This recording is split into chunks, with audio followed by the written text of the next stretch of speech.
So, welcome to the podcast, Sallyann. Thank you. I enjoyed your keynote last night. I basically want to know more about everything, I guess. Okay.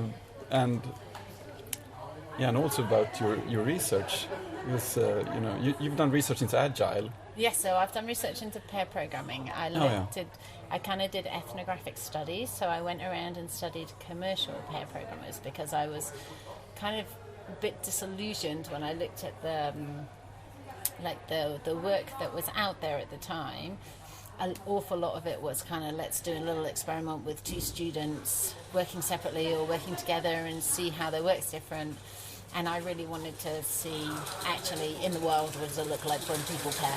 Yeah, and that's what got me excited about it as well, because it always seems like the people really pushing for this, they have this one or two anecdotes. We did this in our one project, and then it was all nice. Yeah. So you've gone deeper into that. Yeah. So I think my findings were more around the kind of generally more around the softer, broader stuff. Although I did do some quantitative analysis too. So and now when I look at or talk to people about the benefits of pair programming, I'm kind of like, well, there's a lot of evidence out there. There are quite a few studies that do show an improvement in the quality of the code, and obviously you can look at that and kind of what it gives you as a trade-off in time fixing bugs and all that kind of stuff. But I think some of the most interesting benefits aren't those. I think some of the most interesting benefits are the fact that when you're in a co-located team and people are pairing, you overhear each other. Mm-hmm. So you can go help each other. You can hear where other people are having difficulties. You can hear where maybe it'd be better if I paired with you on that than somebody else paired with my partner. We all have more of a sense of what everyone's doing all the time. So there's that. It's we're knowledge sharing all the time, so it's much lower risk for our team if more than one person knows how to do everything. And it's great for novices. So I spoke a little bit in my keynote yesterday about legitimate peripheral participation, and pairing's giving us that, right? So pairing is allowing novices to come in and be part of a real team working on real stuff without being kind of given a very simple task to do on their own in a corner. So then able to properly participate and see more experienced people at work all the time in a really, really transparent way. Yeah. And I think that brings our novices on much quicker as well. And we end up with everybody being better. Yeah. And one of my favourite bits of anecdotal stuff around pair programming is Ron Jeffries talking about when he first paired with a novice and how he was kind of started off thinking, they're not going to teach me anything, I've been doing this for ages, I'm pretty good at this now. Yeah. And then, within a few minutes, they're asking some of the most basic questions, but it's making him rethink some of the stuff some of the bad habits he's got into, or some of the things he kind of just does without really thinking about it. So I think that's interesting too, and there's benefits for everybody. Yeah. We moved to a more open office at my job. I think almost 2 years ago now, and we've definitely seen all those social and communication benefits. It's really very clear. But then there's the other side is that you end up much more easily distracted. Right, so that's the other thing. And so that's what I talked about in a little bit yesterday as well in my keynote, the fact that so there are huge benefits to being co-located. There are huge benefits to collaborating. There are lots of benefits that we really know about for having like an open plan environment, but we just can't assume that everybody can cope with that or can work well in that environment all the time. So we have to offer people the ability to go off and have some quiet time, or there have to be other kinds of spaces available for people to use as they want to. Yeah. Is there much research? Do you know if there's any research going on into that? So I'm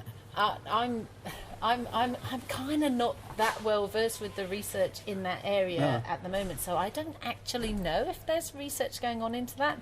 I think we know that people need those kind of environments, but from what I've seen, nowadays organizations seem to be almost polarized about it. They're almost kind of like, we're going exclusively open plan, we're knocking down all the offices with sledgehammers and all that kind of stuff, or they're going the other way and being really opposed to open plan and everybody's still in cubicles.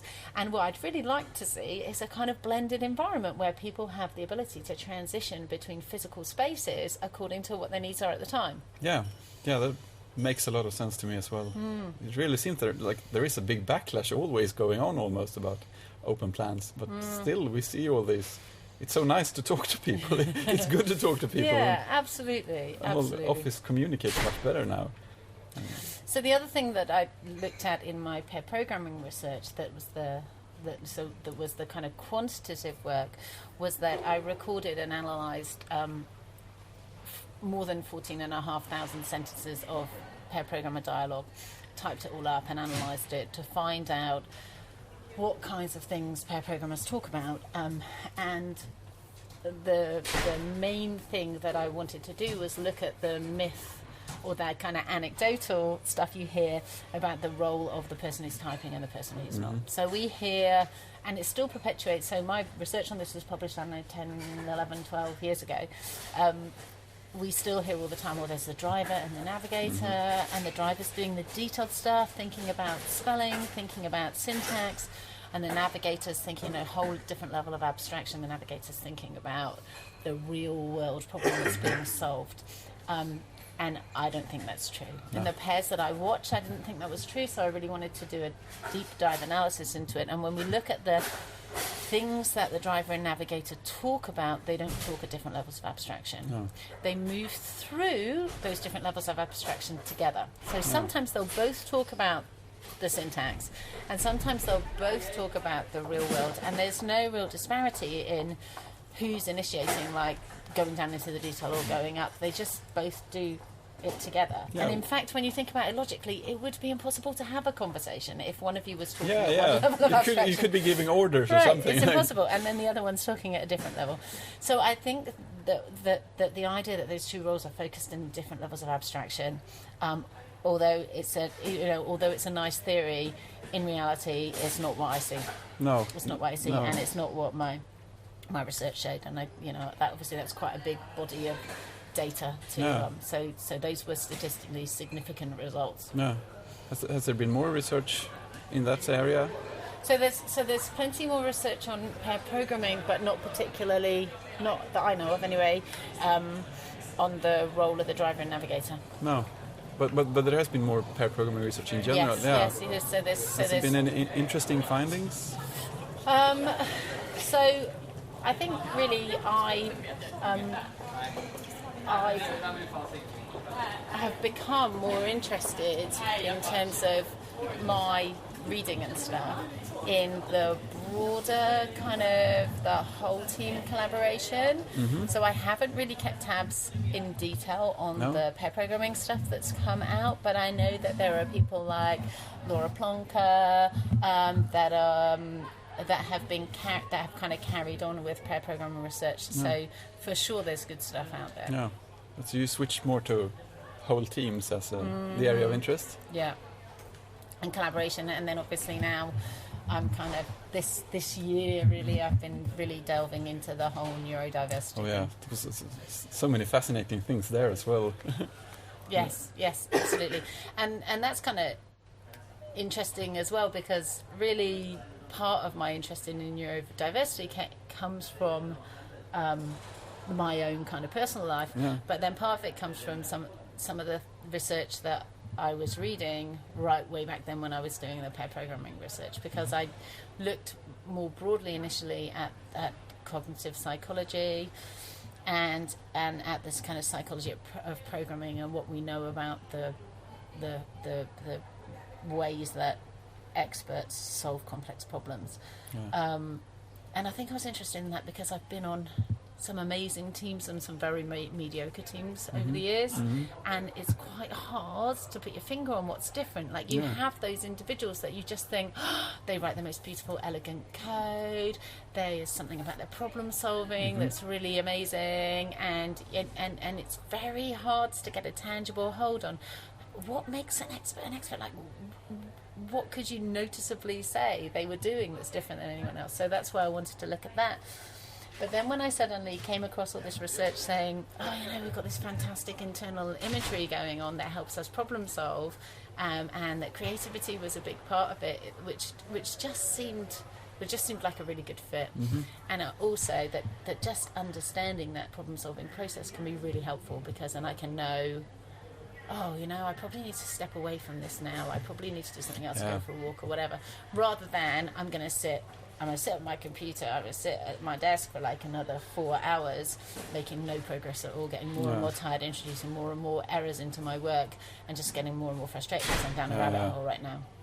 And I've definitely been there, and I'm sure everybody all the time. And I always wonder, there. why don't I just go for a walk? Yeah, absolutely. And so I think just understanding that process a little bit more is helpful, and also understanding that some of the ways that our brain's thinking about this, even though we may not be aware of it, is like very, very creative stuff. And sometimes it's as if we didn't quite want to admit it either. Yeah. We really want to. We want to think that we're so structured and logical, but it's the leaps that actually does it many times. And I think we want to think we're so structured and logical, because actually the output is kind of structured and logical, isn't it? No. And so we see the beauty in that structure and logic, but sometimes we need to get to it from a different place. Yeah, maybe we admire it too much, sort of. Yeah, maybe.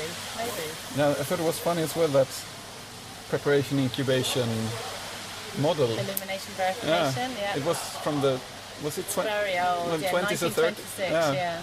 It was funny. I interviewed Dan Friedman the other day, and the question came up if he had a favorite time in computing, or a time he thought was most important, and he, without hesitation, picked the 30s. Wow. So I said, this is kind of something happening. Yeah, same period somehow. Period. Oh, that is fascinating. Yeah, so now I feel I need to go back and read up more and see. Well, I just think that really simple model of, you get some information and then you just need to go away. You need to go away, because otherwise your brain will use the most used parts and you're not going to come up with anything novel. No. I like this part about, how do you put it, making the environment or a work environment friendly to neurodiversity. And I made a connection that it resembles a lot of when people talk about the best ways of making things accessible. It's sort of the same thing. It's you think about something carefully, and you end up making it better for everyone. Absolutely. Because all the things you listed was things that appeals, to me, to anyone else.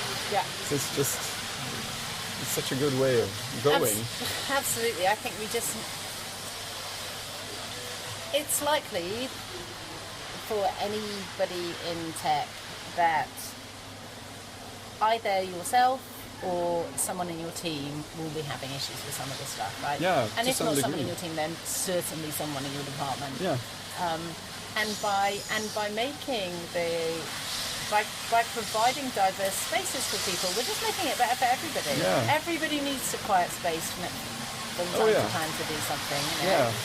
So I don't think, and one of the things I hope came out quite strongly in my talk is, if we make these flexible environments for people, then we're able to support people's differences without them having to put their hand up and say, I'm different, I'm struggling here, because it's like, actually, this is for everybody. Yeah, that's such really a big thing, being able to have adaptations without having to work for them all the time, or push for them, just have it be there. Absolutely. Yeah.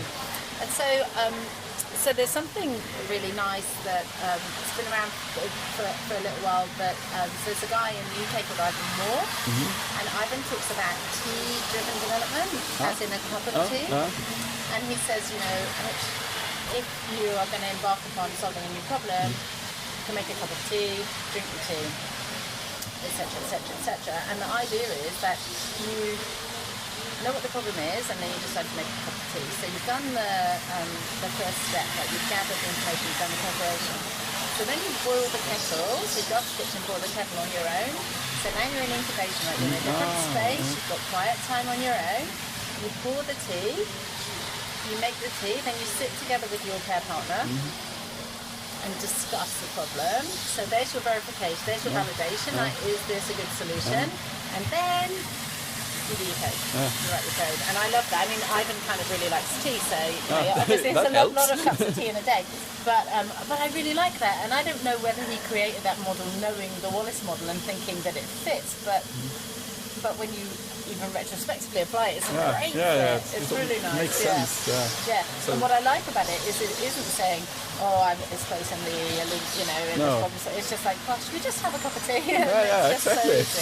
It's a good ritual that builds something good, and here are the reasons that it works if you want to know them. Otherwise, you can just keep having a cup of tea. Yeah, exactly. Everyone wins regardless. Yeah. Do you think we tend to focus too much on our code when we try to solve problems in general? I think it depends on what problem we're solving and how. So if we're doing something that's a relatively simple step-by-step logic problem, I think we can probably sit at our keyboard and focus on our code and type and maybe talk to ourselves or our partner about what we're doing will help. So we know that helps with step-by-step logic problems. It doesn't help with creativity to talk, but it does. Self-explanation does help with step-by-step logic, and that would probably be absolutely fine in that situation. Just unfortunately, very little of our work, I think, or certainly not the big proportion of our interesting work as IT professionals is that step-by-step logic. And it shouldn't be, I guess, either.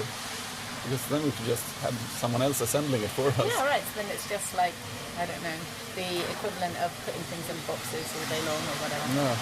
Yeah, that was also so interesting in your talk when you mentioned that verbalization doesn't help with the creativity. Yeah. So verbalization is great for step-by-step problems. So Nikki Chi's research was, so she's done lots of research on self-explanation, which is her kind of term for it. And for stepwise problem solving, like maths problems, where you literally have to do this step and then this step and this step, and then they're very defined. Self-explanation is great for that kind of stuff. It's really good. But for creativity, we know that when you're trying to come up with a creative problem, with creative solutions, you can get this thing called verbal overshadowing. So what happens is, if we're talking, your suggestions will diminish my solution space because I'm kind of guided a little bit by what you suggested.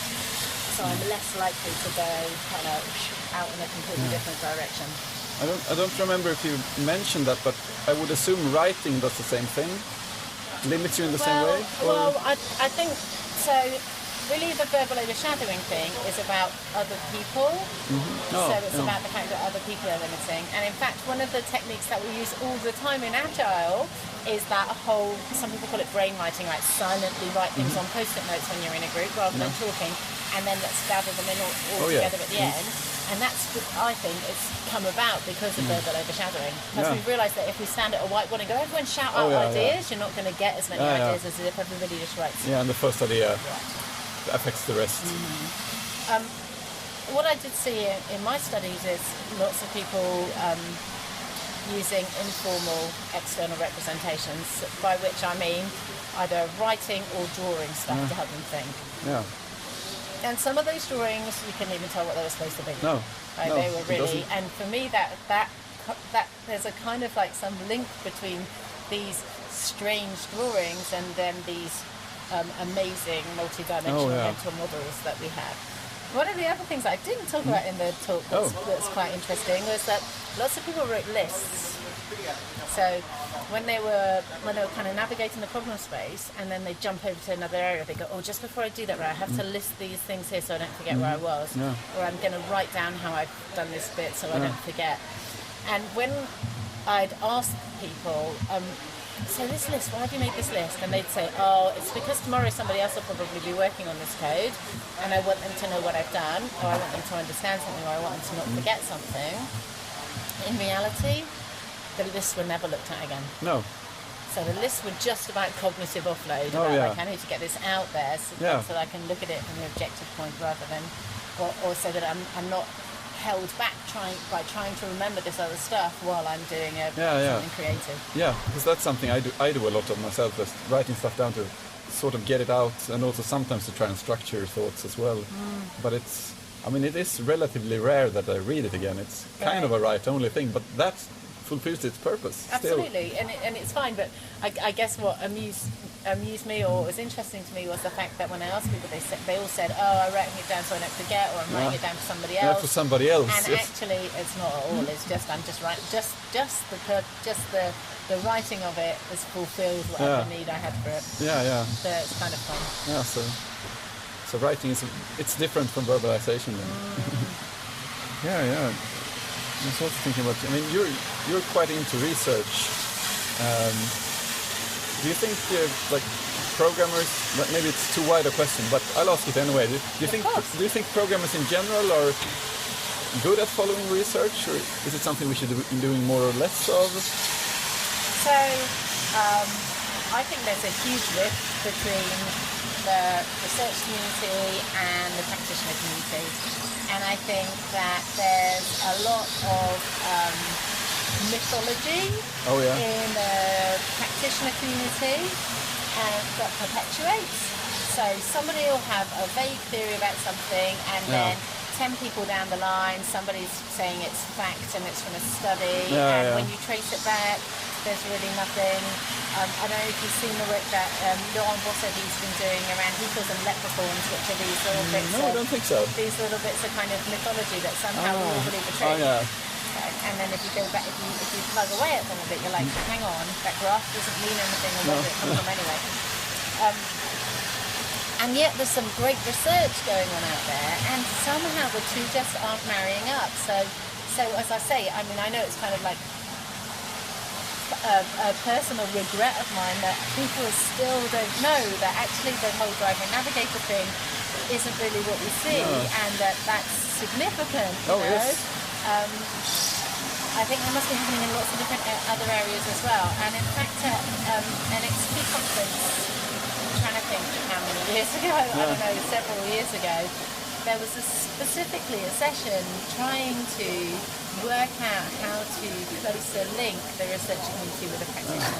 I would have liked to hear that. And we tried to push forward with it a little bit and poll the practitioner community about what questions they would like the research community to be asking. And I think one of the reasons that there is this difference is that the motivation for research and the motivation for what practitioners want to know isn't the same. So, for example, if I'm a PhD student and I need a research question for my thesis, it has to be entirely novel. It has to be built on a body of stuff that's already there, and yet different to what anybody else has ever done before. And so my kind of primary motivation would be, a question that's interesting and novel and built on some existing literature.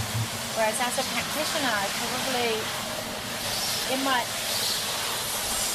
opinion, the feedback that we got from practitioners was they wanted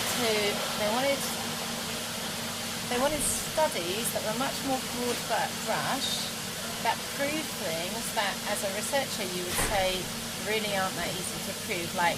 They wanted to say, can we prove that distributed teams are as good as co-located teams? And it's like, okay, what do you mean by as good as? And what do you mean by, and that whole thing that we are never going to be allowed to do exactly the same project twice, to see how it's different.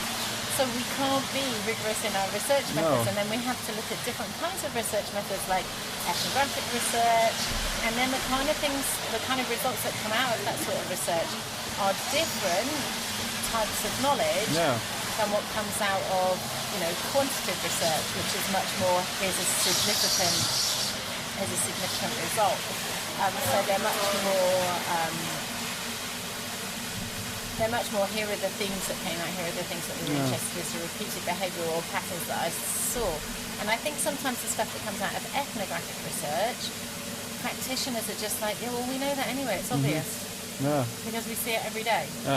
So it's either, when practitioners look at research, I think they either look at it and go, well, that's obvious, we knew that, or they look at it and go, that's too small a tiny bit of information to be useful to me because it's really quantitative. Yeah. And so there's something for me in the finding the interesting questions that are the right balance. Yeah. Do you think there are any good examples where a balance has been found somehow? So there's some very old research on pair programming that I really like that shows similar teams doing similar pieces of work.